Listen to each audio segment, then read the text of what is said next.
Hello everyone, good morning. चलिए बात कर लेते हैं कि जैसा कि कॉन्ट्रेक्चुअल टीचर नवोदय विद्यालय में जो आपका जॉब टेन्योर होता है कितने ईयर का होता है या कितने मंथ्स का होता है, ठीक है। या फिर आपके और भी डाउट्स है कि क्या जैसे परफॉर्मेंस के अकॉर्डिंग कंटिन्यू होता है या नहीं होता है, ठीक है।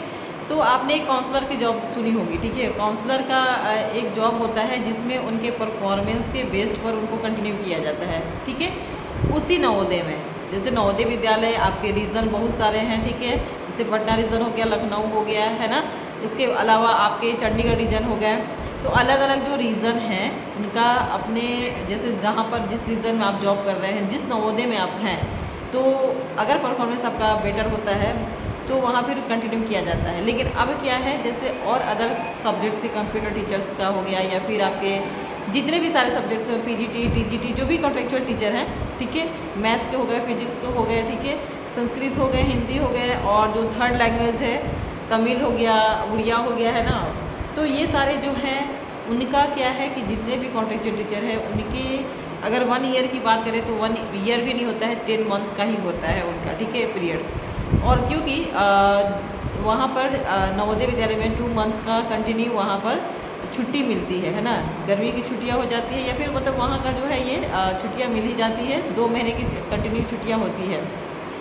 तो आपका 10 महीना रहा, 10 महीने का ही आपको सैलरी भी मिलेगा, ठीक है। सैलरी भी आपके इन हैंड 10 महीने का ही आएगा, और आपका जो जॉब है 10 महीने का ही होगा।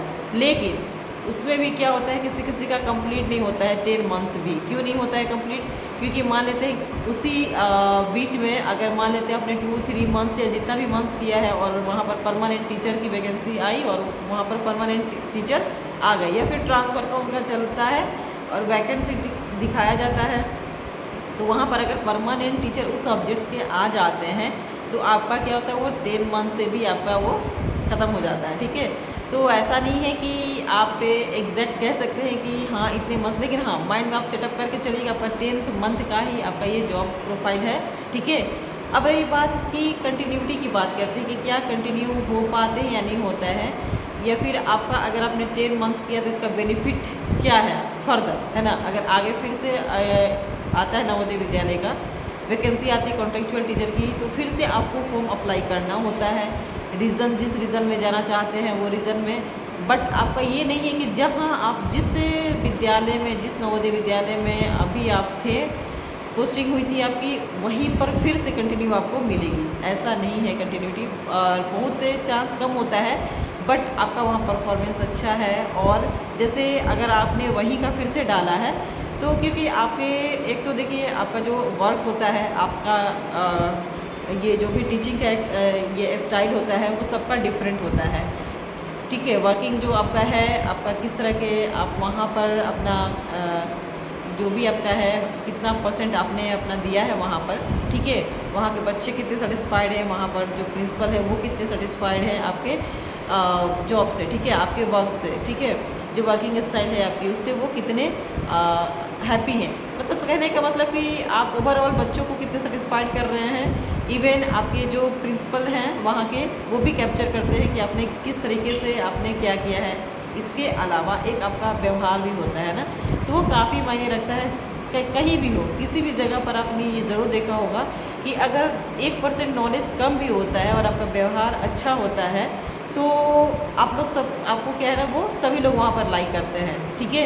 तो आपका मेन ये ध्यान होना चाहिए कि जो आपका एटीट्यूड है वो काफ़ी अच्छा होना चाहिए, है ना, इम्प्रेसिव होना चाहिए। और आप कोशिश करें कि हाँ मतलब कि जो मेरा वर्क है मैं उस वर्क में फिट हो जाऊँ, जो आपका रोल है, ठीक है।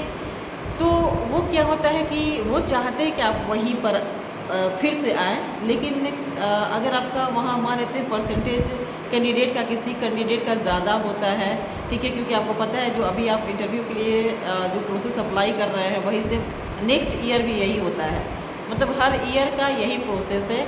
वो हर बार फ्रेशर भी अप्लाई करते हैं और जो एक्सपीरियंस है वो भी। तो आपका प्लस पॉइंट ये होता है कि आपके पास एक एक्सपीरियंस हो जाता है तो उसके पॉइंट मिलता है, या आपने नवोदय में पढ़ा है तो उसका 2 पॉइंट मिल जाता है, ठीक है। इसके अलावा वहाँ के आपको टीचर जानते हैं या फिर आप उस इन्वायरमेंट को अच्छे से जान जाते हैं 10 महीने में कि जो नवोदय का इन्वायरमेंट है कैसा है, वर्कलोड कैसा है ना, प्रोफाइल कैसा है, ये सारी चीज़ आप आराम से जान जाते हैं। तो आपको वहाँ फिर नेक्स्ट एज अ फ्रेशर जैसे होते हैं उनको टैकल करना होता है, आपको उस तरह से नहीं करना होता है। तो बेनिफिट तो है ही, ठीक है। तो मैं बिल्कुल कहूँगी कि आप ऐसा ना सोचें कि मुझे 1 मंथ का मिलेगा कि 10 मंथ का मिलेगा या फिर मेरा कंटिन्यू होगा नहीं होगा। आप ज्वाइन बिल्कुल करें, आप एक्सपीरियंस ज़रूर करें। अगर आप कहीं पर इंगेज नहीं हैं तो मेरे कहने का मतलब अगर आपने कहीं अप्लाई नहीं किया है या फिर अभी तक आपकी जॉब नहीं हुई है तो बैठने से बेहतर है ये कि आप एक्सपीरियंस लें, ठीक है। कुछ सीखें और कुछ जानें, ठीक है, और बहुतों से मिले, क्योंकि ये भी काफ़ी अच्छी अपॉर्चुनिटी होती है, ठीक है। इसके अलावा जैसे कि बात करते हैं कि यही है कि मतलब अगर आपका ज़रूरी नहीं है कि इस साल हो गया, ये ट्रूथ है ना, ये ट्रूथ है। आपको माइंड में फिट करना होगा कि ऐसा नहीं है कि इस बार आपका नवोदय मिल गया तो नेक्स्ट ईयर भी आपको नवोदय मिल ही जाएगा, है ना। मैं सेम स्कूल की बात नहीं कर रही हूँ, मैं पूरे नवोदय की बात कर रही हूँ। अगर आपसे किसी और का हाईएस्ट आ गया है ना, मार्क्स आता है, परसेंटेज आता है, ठीक है, तो आपका ज़रूरी नहीं है कि आपको मैसेज आए ही, आपको कॉल आए ही, ठीक है। तो इसके लिए भी आप बेफिक्र रहें। इस तरह के और भी क्वेश्चन हैं, जैसे कि और क्वेश्चन है इनका कि जो भी है आपका ये कंटिन्यूटी है, ठीक है। तो और भी अगर आपके मन में डाउट है तो ज़रूर आप कमेंट में करें, मैं उसका कोशिश करूँगी रिप्लाई करने के लिए। मिलते हैं नेक्स्ट वीडियो में। Thank you for watching, bye bye, take care.